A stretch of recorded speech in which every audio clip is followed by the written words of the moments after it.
இந்த பூர்வ புண்ணியம் அப்படிங்கிறது ஜாதகத்தில் 5ஆம் பாவகத்தை பார்க்கணும். இப்போ ஒரு ஜாதகம் எடுத்த உடனே நம்ம என்ன சொல்கிறோம், பெரியவங்க எல்லாம் கேட்குறது பூர்வ புண்ணிய ஸ்தானம் நல்லா இருக்குதா அப்படிம்பாங்க. அதாவது அந்த பரம்பரை நல்லா இருக்குதா, பரம்பரையினால் எனக்கு அனுகூலம் இருக்குதா.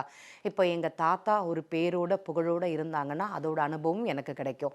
இன்னாருடைய மகன் இன்னாருடைய மகள், எனக்கு மகள் பிறந்தாலும் இன்னாருடைய பேரன் பேத்தி அப்படிங்கிறது ஒரு நிற்கும். ஒரு தலைமுறையாக அது நீண்டு வரக்கூடிய ஒரு தன்மை. நீங்கள் எங்கே போனாலும் உங்களுக்கு முதல் மரியாதையும் அந்த அனுபவ குணமும் அப்படிங்கிறது அங்கே இருக்கும். இன்றைக்கி பார்த்திங்கன்னா கட்டபொம்மனையும் சொல்லலாம், காந்தியும் சொல்லலாம். இவங்கெல்லாம் பார்த்திங்கன்னா காந்தியோட பேரன், பாரதியாரோட பிள்ளை அப்படிங்கிற மாதிரி ஒரு பேர் அப்படிங்கிறது நிலைநிறுத்தின்னு இருக்குது. அந்த பூர்வ புண்ணியங்கிறது நம்ம முன்னோர்கள் செய்த பலனின் நம்ம அனுபவிக்கக்கூடிய ஒரு தன்மை தான் இந்த பூர்வ புண்ணியம். அது நல்லா இருந்ததா உங்களுக்கு குலதெய்வத்தில் குறை இருக்காது, இந்த பேரும் புகழும் கிடைக்கும். அனுபவ குணம், நான் எங்கே போனாலும் எனக்கு ஒரு செயல் தானாக நடக்குதுன்னு சொல்லுவோம் தெரியுமா. பாக்கியம் அப்படிங்கிறதும் அங்கே தானாக நடக்கும். ஒரு கோவிலுக்கு போகிறோம், ஐயோ இவங்க இந்த பொண்ணு, இவங்களுடைய பொண்ணு, அவங்களுக்கு வழிவிடுங்கப்பான்னு வழிவிடுவாங்க. அது தானாக நடக்க செயல். ஒரு செயல் தங்கு தடையில்லாமல் நடப்பது தான் பாக்கியம். இந்த பூர்வ புண்ணிய ஸ்தானம் நல்லா இருந்ததுன்னா பாக்கியஸ்தானம் நல்லாயிருக்கும்.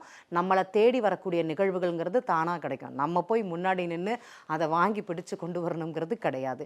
பூர்வ புண்ணிய ஸ்தானம் நல்லா இருந்ததுன்னா ஜாதகருக்கு எந்த பிரச்சனைகளும் இல்லை அப்படிங்கிறது தான் உண்மை. ஆனால் தொழிலை சேர்த்து பூர்வ புண்ணியம் பார்க்கக்கூடாது.